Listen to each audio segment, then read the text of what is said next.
Hello, this is a screencast video about positive and negative space in 2D or two dimensions.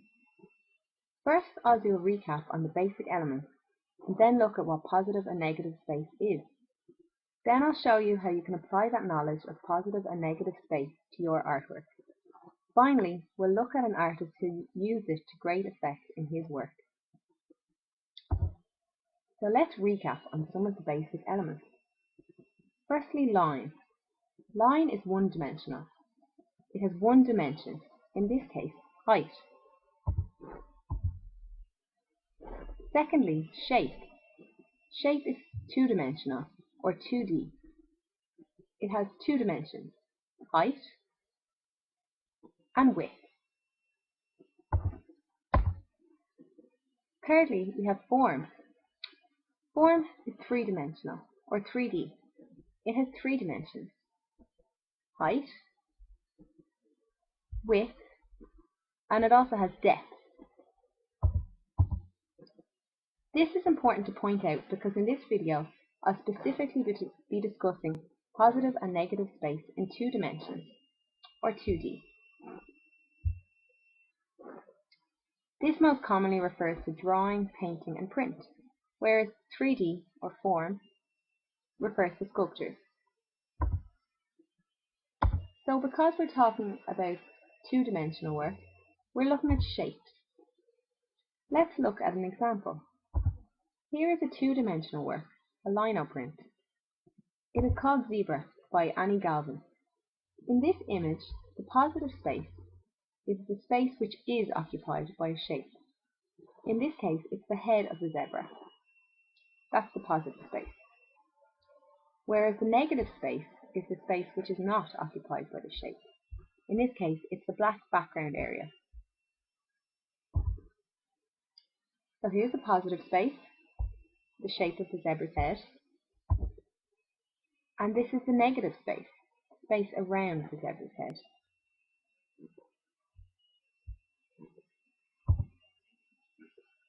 Let's look at those definitions again. Positive space is the space which is occupied by a shape, the zebra's head in this example.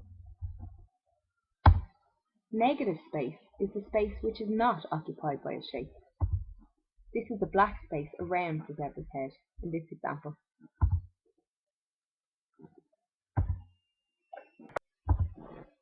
So how can we use positive and negative space in our artwork? Observational drawing is a good example. An observational drawing is a representation of a 3D form from real life, like still life, on a 2D piece of paper.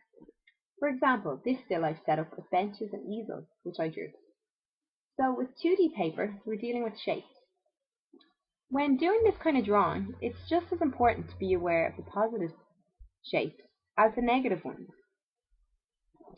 So say this bench here is a positive shape, because it's the positive space and it's a shape that you're drawing. So you need to look at the positive space as well as the negative space. If you find you're drawing an object and it doesn't look right and doesn't seem to measure up, look at the negative space around the object. This is going to be a certain shape. The negative shape needs to be the correct shape, like this shape here for example, or else the positive shape won't be the correct shape. Try this out next time you're drawing a still life. So that's how we can use positive and negative space as a tool to help us in our observational drawing. Now let's look at an artist who played with positive and negative space in a fun and exciting way in his two-dimensional work. This is Maurice Cornelis Escher. He's one of the most famous graphic artists in the world. He was born in the Netherlands in 1898 and died in 1972. He was most famous for his impossible structures and visual riddles which he created. You may have seen posters before of his work. Here though, we will look at examples of prints that he made, playing with the relationship of positive and negative space.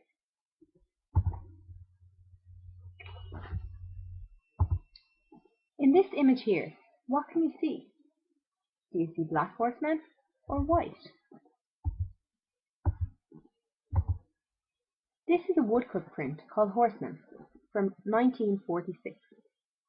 Escher has done something really clever here. So you can see positive shapes of black horsemen, which leaves these white negative shapes. But this shape, when lines are added, becomes a white horseman. Equally, you can see the shapes of white horsemen, positive shapes, and then the black horseman becomes a negative shape. When lines are added, becomes a positive horseman. How has he created this image? It's almost like an illusion. He has made the shapes equal, but in reverse. This is a really mathematical approach to art, and it would have taken him a long time to figure out how to do this. This image is part of a series of drawings and prints called the regular division of the plane. In it, he works on dividing up the flat plane of a 2D piece of paper. He mostly featured animals, people, and objects from nature in his work, and he produced many drawings like the work here. They repeat as an interlocking pattern. Many of his drawings are in colour, and they're really worth looking up. I think you'll really like them. This is a woodcut, which is made in the same way as a lino print. But instead of a piece of lino, lines and shapes are cut out of a block of wood, which is then inked up and pressed onto paper to produce an image.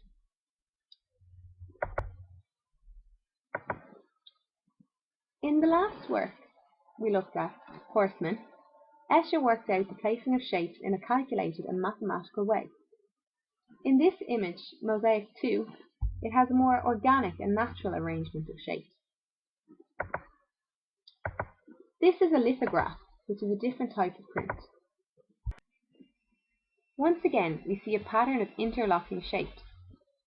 The black shapes or the white shapes could be seen to be the positive space. If you take the black shapes to be the positive space, it looks like he has filled the negative space between them with shapes of equal importance. And it works the opposite way too. White positive shapes make black negative shapes. Let's look at this area here. The black bird, the snake, and this creature are all the positive shapes. We know what they are.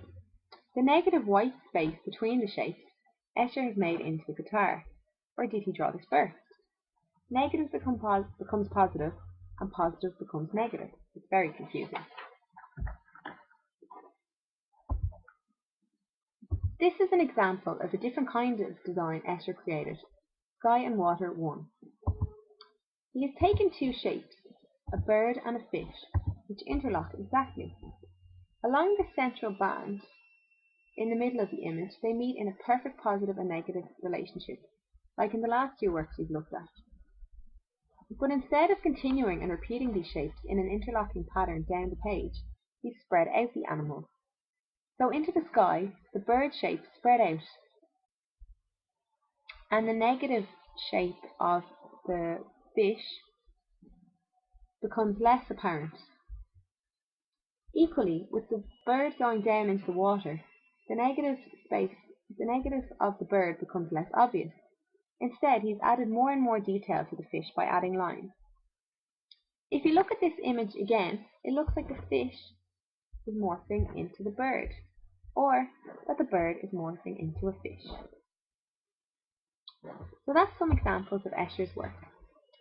To recap quickly at what we've looked at, first we had the difference between line, shape and form and the dimensions. Then we had the example of Galvin's lino print, looking at the positive and negative space in that image. Then the definition. Positive space is the space which is occupied by a shape, and negative space is the space which is not occupied by a shape. Then we looked at how we can use negative space to help us with our observational drawing. We looked at works by M.C. Escher and how he played with the relationship of positive and negative shapes to make really exciting and cool images. If you're interested in seeing more of Escher's work, just type his name into Google. Escher, Escher. It's really worth looking up. There's loads of great websites which fans have set up for him, and he's a really popular artist. Well, that's an introduction to positive and negative space in 2 dimensions. Thanks for listening.